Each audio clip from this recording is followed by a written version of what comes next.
That's correct. They've now been charged with 7 years under the Official Secrets Act. Both Walone and Chol So-u were just taken from the court to the back of the police wagon. To say that everyone here is disappointed and upset is an understatement. It was a massive crowd, both with UN representatives, international diplomats, and as well as a lot of freedom of press and civil rights activists. Because this sends a message not just to journalism and what this means for press freedom here in Myanmar, but also for any of those that are working to uncover the truth around the Rohingya crisis last year. At the time of their arrest, again, it was during their investigation when they were looking into the massacre around one village in northern Rakhine, where now we have learnt that over 700,000 Rohingya have fled from. This is, very, very upsetting, and again, a very tough day for press freedom here in Myanmar.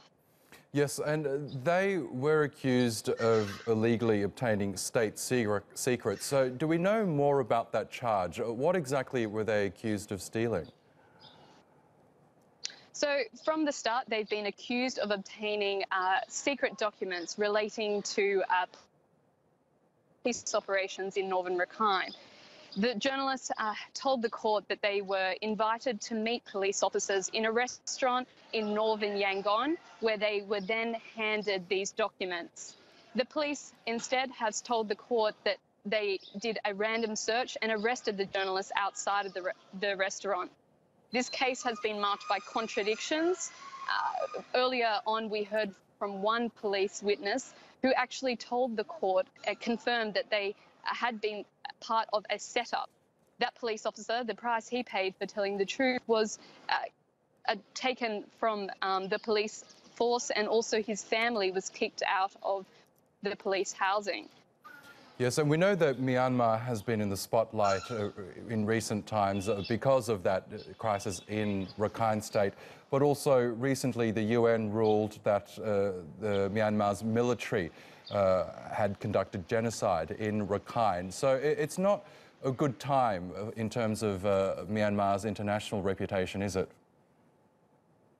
It's a very tough time here. The response after the UN fact-finding report last week was met mostly by silence.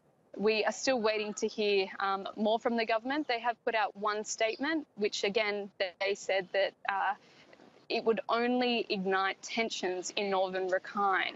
Still, the government and the military refuse to even use the word Rohingya and acknowledge the conflict that has gone on. Instead, they stand by their statement that it was a clearance operation in reaction to an Astra attack last year.